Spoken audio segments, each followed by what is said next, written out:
The voicemail started. "Hey, I know you're recovering, but I can't make it today." I heard laughter in the background, glasses clinking. My sister's voice again. "We're all at Jake's new place. Feel better." I dropped the phone. That's when I knew. I was completely on my own. My name's Madeline. I'm 29. And 3 days before that voicemail, I'd just had spinal surgery. I'd been living with chronic pain for years, the kind that made it hard to stand, hard to work, hard to function. I'm a freelance interior designer, mostly small projects, tight budgets, but I loved it. I was the quiet one in my family, not loud like my sister Chloe, who spent her life chasing Instagram likes and brunch invites. Not successful like my brother Jake, with his corporate job and brand new house that everyone couldn't stop talking about. I was easy to overlook, easy to forget, but I had something they didn't see. I had talent, patience, a portfolio I'd been building in silence while they celebrated themselves. When the doctors told me I needed surgery, I was terrified. Not just of the procedure, of the recovery. They said I'd need help for weeks. Simple things: cooking, cleaning, getting dressed. My family promised they'd be there. The group chat exploded with messages. "We'll be there. Don't worry, we've got you covered." My mom even said she'd stay with me the first few nights. I actually believed them. Has your family ever treated you like this? Tell me in the comments where you're watching from. I read everyone. The morning of my surgery, my mom called. "Maddie, honey, I'm so sorry. I can't drive you today." I was already dressed, bags packed. "What? Mom, the surgery's in 2 hours." I know, but Jake needs help moving furniture into his new place. It's a whole thing. You understand, right? I didn't understand, but I said, "Okay." A coworker ended up driving me. She waited 4 hours while I was under. She drove me home, helped me to my couch, and left me with a sympathetic smile. I'd stocked my freezer with meals I'd prepped myself the week before, because part of me already knew. Day 2. Chloe texted, "Sorry sis, totally swamped, can't swing by." An hour later, she posted Instagram stories from a spa day, cucumber masks, champagne, #self-care. Day 4. My dad sent one text. "Hang in there, kiddo." That was it. Day 5, I saw the Facebook post. My mom had uploaded a family photo. Everyone gathered at Jake's new place, smiling, laughing. The caption read, "Nothing better than family time. So proud of our boy Jake." I stared at it for 10 minutes. I was in so much pain I could barely sit up. And they were all together, without me. I called my mom. My hands were shaking. "You said you'd come. I can't even shower by myself." She sighed. "Maddie, don't be dramatic. You're fine. Jake's housewarming was important. This is a big milestone for him." "And my surgery wasn't?" Another sigh. Longer this time. "You're always so sensitive. We'll visit when things calm down." She hung up. That same night, my cousin Bryn texted me. "Hey, can I borrow $200? I know you just had surgery, but you're home resting anyway, right? It's not like you're spending money." I stared at the message. I didn't reply. I sat there in my dim apartment, heating pad on my back, alone, and I realized something. To them, I didn't matter. Not unless I was useful. Week 2. I could barely stand for more than 10 minutes. I ordered groceries online because I couldn't carry bags. Every step hurt. Every breath was a reminder that I was doing this alone.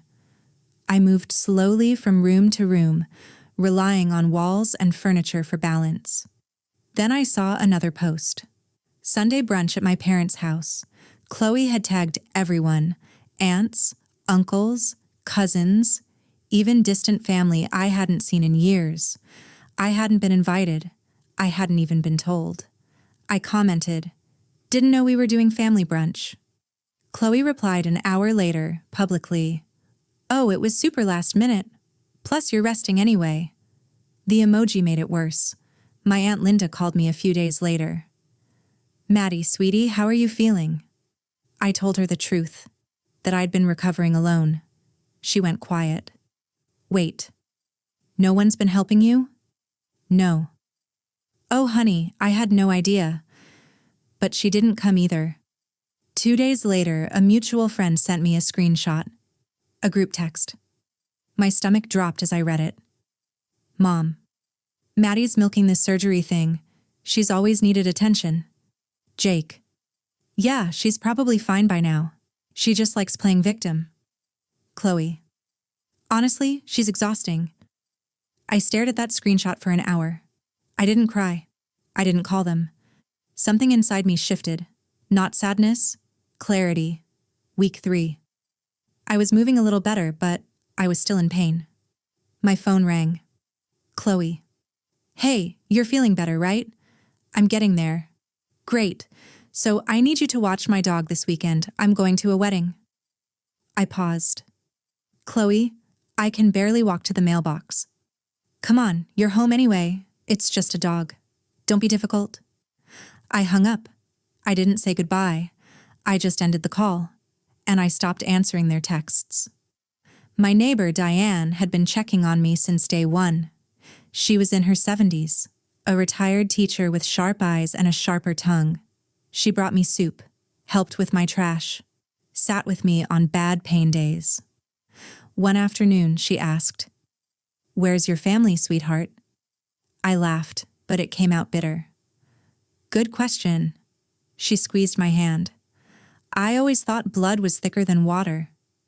Guess I was wrong. Diane smiled, soft and sad. "Sometimes the family we choose is stronger than the one we're born into." I believed her. The posts kept coming. Jake's promotion, Chloe's new family vlog on TikTok, where she called them the closest family ever. I was never in a single video, never mentioned. It was like I didn't exist. Then one night my mom pocket dialed me. I almost ignored it, but I didn't. I heard voices, laughter, dinner sounds, then my mom's voice, clear as day. "I haven't talked to Maddie in weeks. She's probably still pouting." Jake. "She'll get over it. She always does." Chloe. "Honestly, it's nice not having her drag down the vibe." More laughter. I ended the call. My hands were trembling, but not from sadness, from finality. What they didn't know, what they never bothered to ask, was what I'd been working on before the surgery. 3 months earlier, I'd submitted my portfolio to a casting call. A production company was looking for DIY designers for a new show.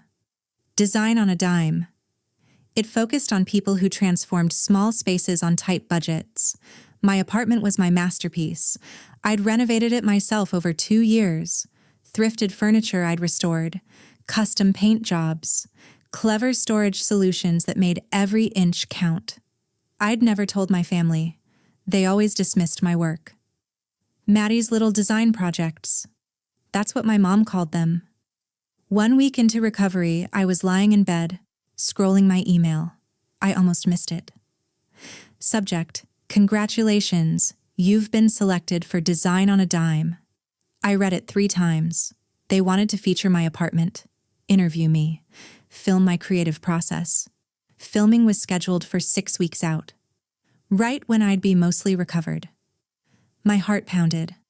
I told no one, except Diane. She read the email, then looked at me with a grin. "Let them find out when the cameras show up." I smiled for the first time in weeks.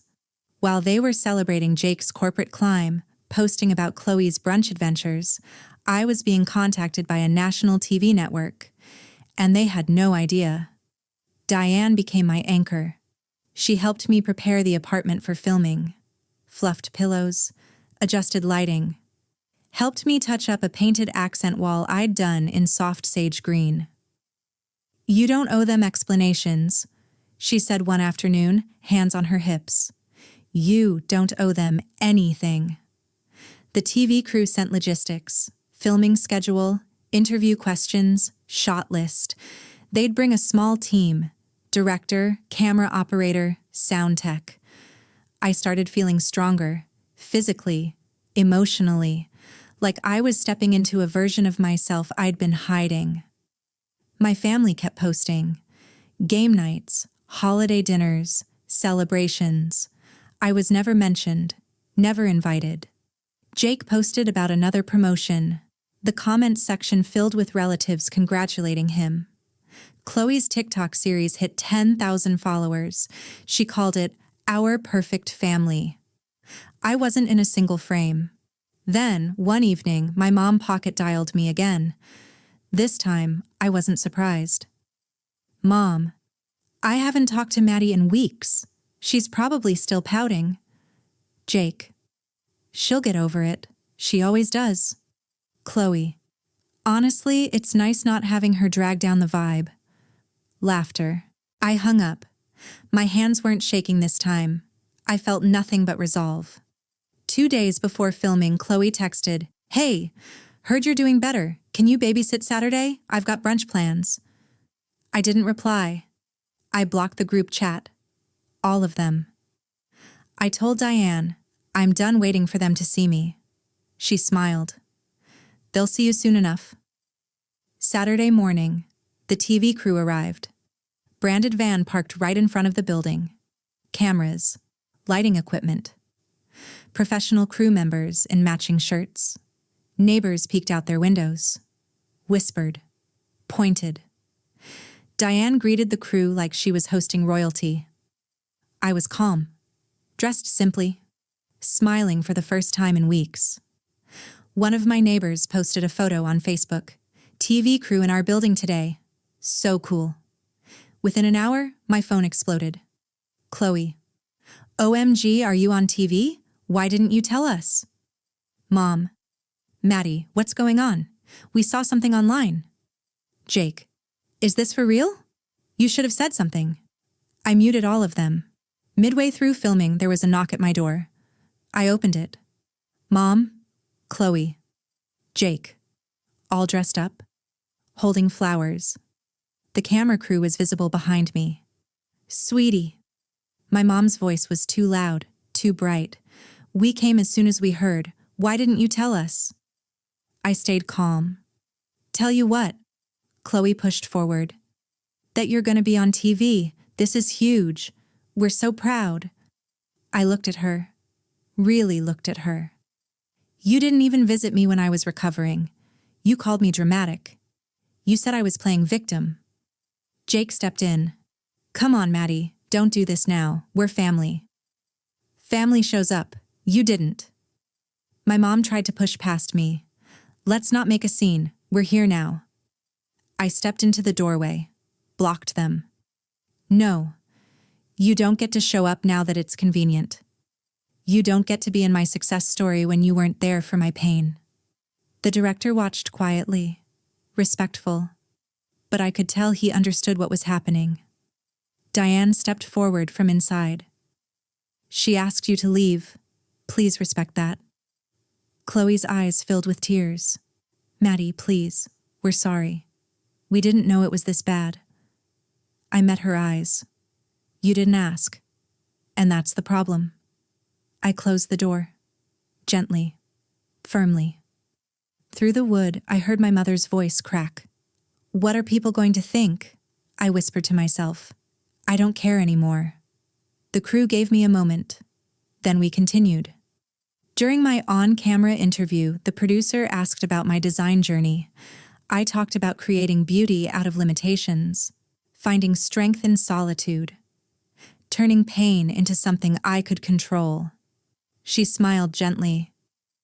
"It sounds like you've overcome a lot recently." I nodded. I learned I'm stronger than I thought. And I learned who really shows up when it matters.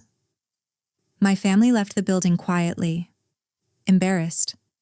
Over the next few days, my phone filled with tearful voicemails, long apology texts. I didn't respond right away.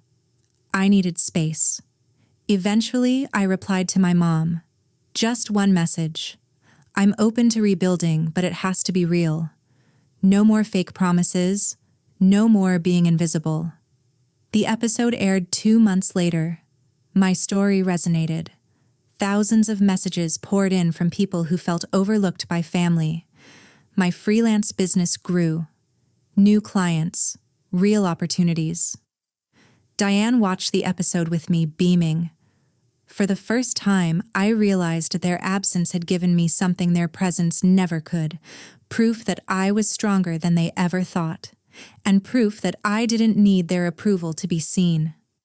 If this story hit home for you, I want to hear from you. Where are you watching from? Drop it below. I always check. Have you ever had to stand up to family who only showed up when it benefited them? Share your story in the comments.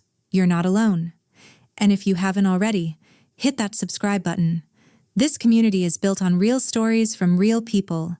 Let's keep supporting each other. Thanks for listening. I'll see you in the next one.